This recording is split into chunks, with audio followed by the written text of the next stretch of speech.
Et avec nous, Emmanuel Linco. Bonjour, vous êtes sinologue, Bonjour. chercheur à l'IRIS, professeur à l'Institut catholique de Paris. Pour commencer, professeur Linco, Pékin et Ottawa qui reprennent langue, qu'est-ce qu'il faut en penser?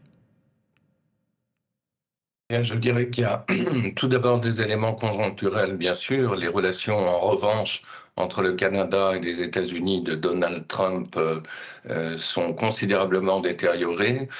Donc le Canada a un besoin existentiel de trouver de nouveaux débouchés et donc d'apurer ces contentieux avec la Chine qui étaient nombreux depuis la mandature de Justin Trudeau. On s'en souvient, il y a eu incarcération de citoyens canadiens, les deux Michael, ils se prénommaient Michael, et c'est la raison pour laquelle on les appelle ainsi, qui étaient accusés par Pékin d'espionnage, l'incarcération aussi de la fille du fondateur de Huawei, qui avait sérieusement détérioré précisément ces relations.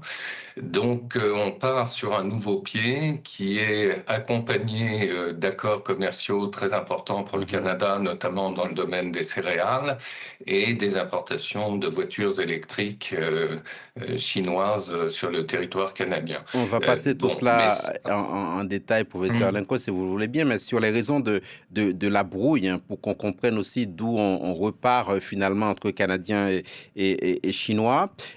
Mark Carney, par le passé, avait qualifié la Chine de plus grave menace pour le Canada sur la scène internationale. Il avait qualifié Pékin de puissance perturbatrice.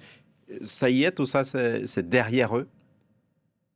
non, je pense que on assiste partout dans le monde à une redéfinition évidemment des enjeux internationaux, c'est-à-dire que jamais les intérêts économiques n'avaient été aussi imbriqués, jamais il n'y avait eu autant d'interactions. En revanche, les rivalités stratégiques restent pérennes, c'est-à-dire que je pense que le Premier ministre canadien continuera à croire en effet que la Chine, sur le plan stratégique, représente un danger. Et de ce point de vue-là, le Canada est sur la même longueur d'onde que l'Union européenne. En revanche, sur le plan économique, on ne peut pas ignorer évidemment la Chine, qui reste un marché tout à fait conséquent. Et d'ailleurs, les céréaliers canadiens l'ont rappelé plus d'une fois à Ottawa, notamment ceux de la province de Saskatchewan, et d'où précisément ce voyage, et d'où la nécessité de reprendre langue. En effet, parce que des États qui n'échangent pas, c'est le risque évidemment de conflits beaucoup plus Mhm. important. Les deux ont parlé de nouveaux partenariats stratégiques portant sur l'agriculture, l'agroalimentaire, la finance. Pourquoi ce domaine-là en particulier, à votre avis? Il n'y a aucun mot sur la défense, par exemple. Non, et cela corrobore ce que je vous disais, c'est-à-dire que la défense est affaire de stratégie, et de ce point de vue-là, on est bel et bien dans une rivalité sino-canadienne pérenne. En revanche, sur le plan alimentaire, il faut rappeler que la Chine, et cela vaut évidemment pour les relations et le partenariat entre la Chine et l'Union européenne, et tout particulièrement la France, la Chine est très dépendante sur le plan alimentaire. Je dirais que c'est même son talon d'Achille. Il y a un problème de sécurité alimentaire en Chine, du fait de la raréfaction des terres arables, du fait de la pollution des sols, etc., du fait aussi du nombre de la population. Ça reste malgré tout la deuxième population mondiale. Et donc, c'est une chance, évidemment, pour le Canada, avec lequel d'ailleurs la Chine entretient, par ailleurs, il faut le rappeler sur le plan historique, des relations très très anciennes qui ont été marquées notamment par une très grande admiration de l'opinion chinoise pour le Canada, notamment durant la Longue Marche. Donc ça remonte à loin, dans les Mhm. années 30, lorsque les communistes chinois avaient été soutenus, notamment par un médecin fameux qui est aujourd'hui encore encensé par la propagande chinoise, le dénommé Norman Bethune, sans oublier évidemment le poids considérable de la diaspora chinoise au Canada et tout particulièrement en Colombie-Britannique. Et si on continue de parler commerce, Emmanuel Linko, c'est l'occasion de rappeler également que la balance commerciale pèse en faveur de Pékin 6 milliards de dollars d'excédent. Pour en revenir à cet accord, ce partenariat stratégique, l'une des annonces qu'on a pu entendre hier, c'est que le Canada va autoriser l'entrée de 49 000 véhicules électriques chinois avec des droits de douane préférentiels. Est-ce que c'est une pierre jetée, selon vous, dans les jardins de l'américain Tesla? Oui, très certainement. Ça, c'est tout à fait évident. C'est un joli pied de nez adressé par Ottawa à Washington et à Musk notamment.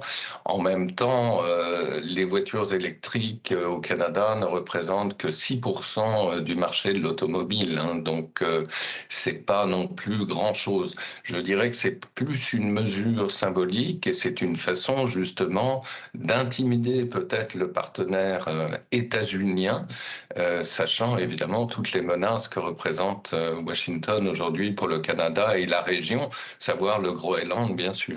D'ailleurs, Doug Ford, le Premier ministre de l'Ontario, ne s'y est pas trompé. Il a dit que cela va fâcher les Américains et que lui, il n'est pas d'accord avec cela.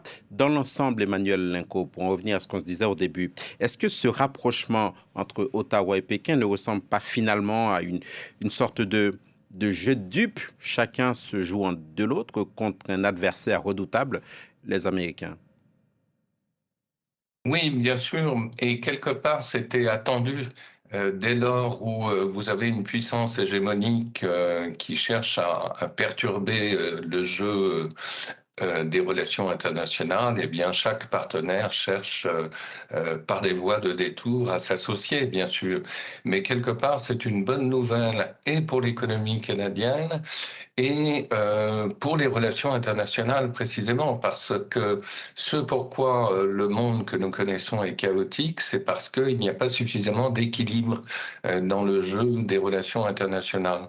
Donc c'est un avertissement d'Ottawa à qui voudra l'entendre, et c'est ainsi, je pense, qu'il faut le comprendre. Et à cela, Donald Trump a dit, bah, si les Canadiens et les Chinois veulent se mettre ensemble, grand bien leur face.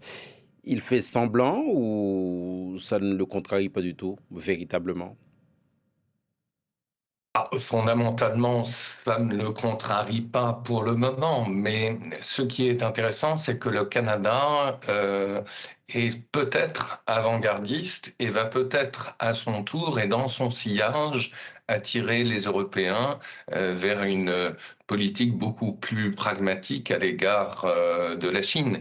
Et donc, si vous associez Canada et Union européenne, je dirais, en rivalité systémique contre les États-Unis de Donald Trump, évidemment, M. Trump pensera la chose d'une manière tout à fait différente. Merci beaucoup, Emmanuel Linko, d'avoir accepté Merci. de répondre à nos questions. Sinologue, professeur à l'Institut catholique de Paris. Merci beaucoup pour votre analyse sur ce rapprochement entre la Chine et le Canada.